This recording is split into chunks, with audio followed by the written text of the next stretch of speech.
in some sense at least, you can argue that insurance companies have a lot to fix. A lot to fix, right? But simply removing these exclusions and doing away with this will not solve the problem, because that will simply push prices higher. A couple of more questions and we'll wrap this up. As a business owner, Correct. my size of business is substantial. Yeah. I have a few full-time employees and mostly freelancers now, right? When I see very big companies on LinkedIn offering all kinds of benefits, I often wonder to myself, am I lacking in some way as a business owner? Perhaps should I also offer health benefits? Or can I give bigger pay? Right. And maybe this ties into the history of health benefits in the first place. Why do companies give health insurance? Is it a means to make sure employees stay for longer? Or is there an incentive to do that? I just want to understand that. After a certain threshold, it's mandatory. By law? Yeah. Okay. Yeah. So if you have a certain number of employees, you have to give health insurance. That's why they do it. And more often than not, companies, in a bid to cut costs, offer you really crappy insurance policies as well. There are companies that do right by you, as in they do offer you policies that are very robust, high coverage, doesn't have a lot of exclusions, etc. But then there are companies that try to fleece you as well. And you won't know it until you actually show up, one day at the doctor and you realize that my insurance company will only let me stay in a shared room. And I don't want to share shared room, So these are things that you won't know until you actually talk to your employer and you see the contract. But generally they're mandated by law. That's how the government has, in some roundabout way, managed to solve to a certain degree the problem of lack of coverage in India.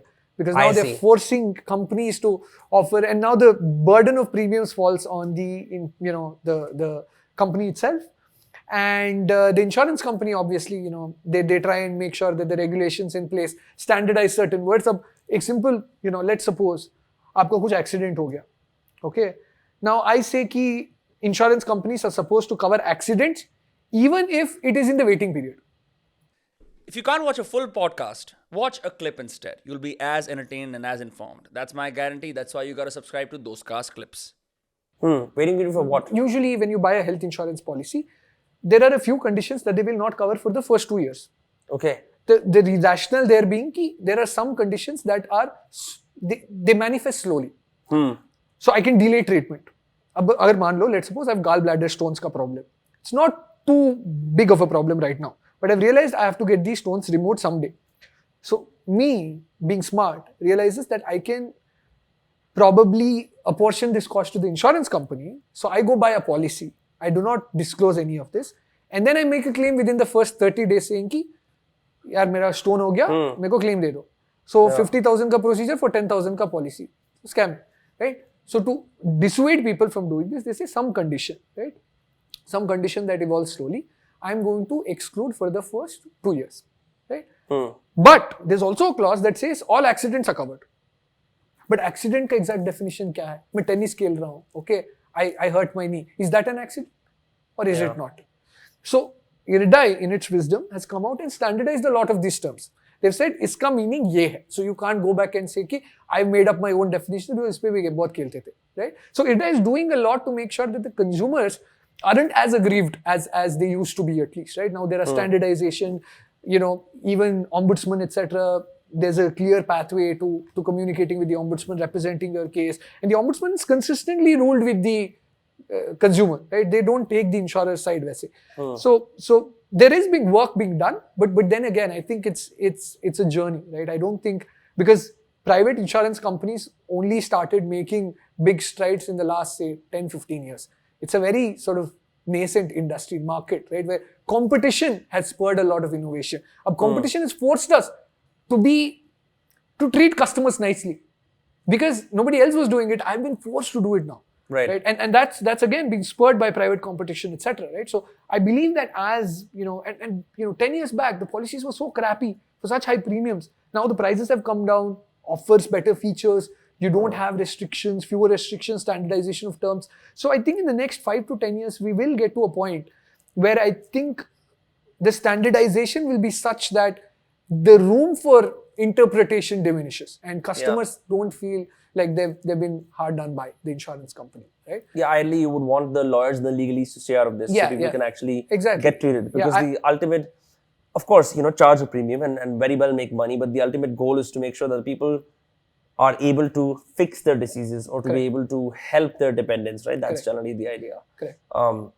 One absurd statement that I want to make, and then we'll wrap this up, is I have a old 2005 Ripley's Believe It or Not that I purchased, Okay.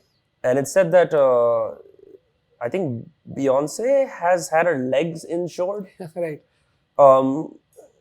Does Ditto cover weird insurances like that or no? No. So we generally purvey, standardized contracts, which means that insurance companies have a bunch of policies, standardized policies for a large customer base, and we sell those policies. Now, the problem with facilitating these very specialized contracts is that you have to get legalese involved there, right? Because there is no standardization, everything has to be custom made, the costs go up, and there are very few people in India who would actually. But do you know people who do specialized insurances? Any weird instances that strike out to you? Yeah. I mean, I've heard that again. I've never sort of gone in and dug around to see if it's true, but I know Messi's left leg is insured, for instance. Yes, I know about that as well. I've heard of, teeth being insured, right? Of certain boxer, I don't remember the name, right? And so I've heard of weird insurance policies. Pet insurance is a big thing now, right? It's because pet parents want to make sure that their pets are taken care of, and sometimes these costs can add up very quickly, right? A simple trip to the veterinary hospital could be as It is very expensive. As someone who recently transported 2 cats across countries, very, very expensive. Yeah. So pet insurance has been big demand, right, from customers. But very, very few companies are still look, for insurance to make sense, you have to have a large subscriber base. A lot of people should subscribe to that insurance. How many people in India do you think would have insurances? Depends. Like health insurance, a proper contract, I think less than 10%. Of the population? Yeah.